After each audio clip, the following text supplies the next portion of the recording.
যারা আদিম যুগের মানুষ অথবা জঙ্গলে বসবাস করেন অথবা যাদের কাছে সভ্যতার কিছুই এখনো পৌঁছায় নেই, তাদের ব্যাপারে ইসলামের মতামত কি অথবা তাদের বিচার প্রক্রিয়া কেমন হবে?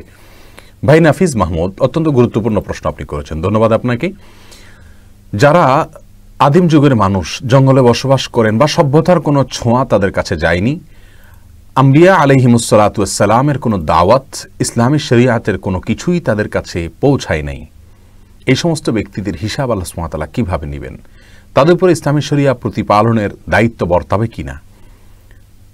এ প্রসঙ্গে বলবো, যে সমস্ত মানুষেরা সভ্যতার ছোঁয়া থেকে অনেক দূরে, কথার কথা জঙ্গলেই জন্ম, সেখানে বেড়ে ওঠা, তাদের কাছে কোরআন অথবা সুন্নাহর কোনো কিছুই যায়নি, আল্লাহ অথবা তার রাসূল সাল্লাল্লাহু আলাইহি ওয়াসাল্লামের কোনো নির্দেশ পৌঁছে নাই, তাদের জন্য আল্লাহ সুবহানাহু ওয়া তাআলার পক্ষ থেকে একটি শুধুমাত্র দায়িত্ব আরোপিত থাকবে, আর তা হলো সৃষ্টিকর্তার প্রতি বিশ্বাস তাদের থাকতে হবে।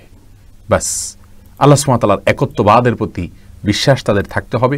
কারণ এই বিশ্বাসের জন্য মানুষের সাধারণ বিবেক এবং সেন্স এটাই যথেষ্ট। তাদেরকে আল্লাহ সুবহানাহু ওয়া তাআলা যে বিবেক দিয়েছেন, তাদেরকে আল্লাহ সুবহানাহু ওয়া তাআলা যে সেন্স দিয়েছেন, সেটাকে ব্যবহার করে আল্লাহ সুবহানাহু ওয়া তাআলার অস্তিত্ব বা একজন সৃষ্টিকর্তা আছে, অন্তত এই অস্তিত্বের কথা এবং একত্ববাদের কথা স্বীকৃতি দেওয়া, মনে এই বিশ্বাসটা ধারণ রাখা, বাস এটুকু তাদের কর্তব্যের অংশ। যদি শুধু এটুকু তাদের মধ্যে থেকে থাকে, তাহলে তারা নাজাত পেয়ে যাবে ইনশাআল্লাহ বিদিনিল্লাহ। তাদের জন্য সালাত, সিয়াম, অন্য কোনো বিধিবিধান নাই, কারণ তাদের কাছে সে সমস্ত বিধিবিধানের কোনো নির্দেশ এবং নির্দেশনা তাদের কাছে পৌঁছে নেই। এ হলো আদিম যুগের এবং সভ্যতার ছোঁয়া যাদের কাছে পৌঁছায়নি, তার জন্য ইসলামী শরিয়ার দৃষ্টিকোণ।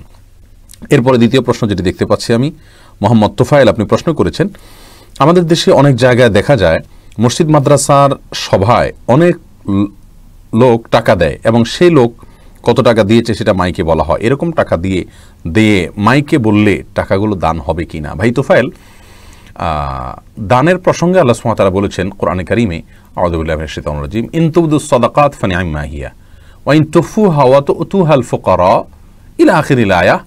এই আয়াতে আল্লাহ সুবহানাহু ওয়া তাআলা বলেছেন, যদি তোমরা সদকাকে প্রকাশ্যে দাও সেটা কতই না ভালো, আর যদি গোপনে দাও তাহলে তোমাদের জন্য সেটাও ভালো, বেশি ভালো। আল্লাহ সুবহানাহু ওয়া তাআলা প্রকাশ্যে দানকে ভালো বলে অভিহিত করেছেন। তাহলে কেউ যদি দান প্রকাশ্যে করে মানুষকে জানিয়ে দেয়, আর তার উদ্দেশ্য যদি থাকে আমার এই প্রকাশ্যে দেওয়া দেখে অন্য আরও অনেকেই অংশগ্রহণ করবেন, দিবেন, তাহলে আলহামদুলিল্লাহ, এটা খুবই প্রশংসনীয় হবে, এটা নিন্দনীয় হবে না। কিন্তু যদি প্রকাশ্যে দানটা করা হয় এই জন্য যে যাতে মানুষ জানে আমি দিছি এবং আমাকে মানুষ বাহবা দিবে, আমি মানুষের কাছে স্বীকৃতি পাবো, আমার একটা অবস্থান থাকবে, আমার দানের কথাটা মানুষ জানবে, এই উদ্দেশ্য যদি জানানো হয় তাহলে সেটা গর্হিত হবে। বলা বাহুল্য, আজকাল মাহফিলগুলোর বেশিরভাগই হয়ে থাকে যারা নিজেরা দান করে থাকেন তাদের পক্ষ থেকে যদি প্রচারের কোনো উৎসাহ বা আগ্রহ থাকে, তাহলে এই উদ্দেশ্যেই সাধারণত হয়ে থাকে, যেটা গর্হিত এবং জঘন্য। বেরিয়ে আমাদের এখান থেকে বেরিয়ে আসতে হবে, বেরিয়ে আসার চেষ্টা থাকতে হবে। তবে হ্যাঁ, মাহফিল কর্তৃপক্ষ যদি কারোর দানের কথা ঘোষণা করেন যাতে অন্যরা উৎসাহিত হয়, তাহলে সেটা নিন্দনীয় হবে না। কিন্তু বিষয়গুলো আসলে শোয়িংয়ের পর্যায়ে চলে যাচ্ছে এবং এখান থেকে আমাদের বেরিয়ে আসার চেষ্টা থাকা উচিত। আল্লাহ তাআলা তৌফিক দান করুক। নবী সাল্লাল্লাহু আলাইহি ওয়াসাল্লাম বেশিরভাগ ক্ষেত্রেই প্রকাশ্যের চাইতে অপ্রকাশ্যে বা গোপনে দানের জন্য উৎসাহিত করেছেন এবং তিনি বলেছেন কিছু ব্যক্তির জন্য অনেক মর্যাদা এবং ফজিলতের কথা। তার ভিতরে একটা হলো, যারা বাম হাতে দান করে তার ডান হাত জানে না, অথবা ডান হাত দান করে তার বাম হাত জানে না। এটা প্রশংসনীয় একটি দানের পদ্ধতি এবং সেই পদ্ধতি আমাদের ফলো করা উচিত। আল্লাহ তৌফিক দান করুন। প্রিয় দর্শক, এরপরে আমরা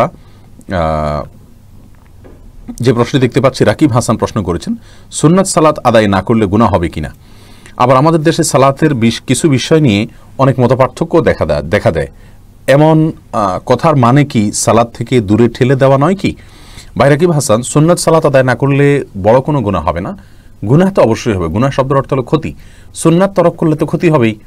নবী সাল্লাল্লাহু আলাইহি ওয়াসাল্লাম ৫ ওয়াক্ত সালাতের আগে পরে যে সুন্নতে মুআক্কাদাগুলো, এগুলোকে খুব গুরুত্বপূর্ণ সালাত হিসেবে আদায় করেছেন। অতএব সেগুলোকে যদি আপনি তরক করি বিনা প্রয়োজনে, বিনা কারণে, বিনা ওজরে, তাহলে তো এটা ক্ষতি হবেই, গুনাহ তো হবেই অর্থে। কিন্তু গুনাহ বলতে কবিরা গুনাহ, বড় কোনো পাপ যেটা কারণে শাস্তির সম্মুখীন হইতে হবে, এরকম কোনো গুনাহ হবে না। কারণ এটি ফরজ বা ওয়াজিব নয়, আর ফরজ ওয়াজিব না হলে সেটা তরক করলে বড় কোনো গুনাহ হয় না। বিনা কারণে এটা না ছাড়াই উচিত, মুসলমান সুন্নাহকে তরক না করাই উচিত।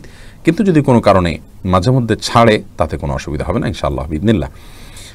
এরপরে প্রশ্ন নিয়াজ মোর্শেদ আপনি করেছেন, জোহরের নামাজে যদি ইমামের পিছনে শেষের 2 রাকাত পায় তাহলে পরে বাকি 2 রাকাত পড়ার সময় কি সূরা ফাতিহার সাথে সূরা মিলাতে হবে? এই বিষয়টি নিয়ে 2 রকমের মত আছে।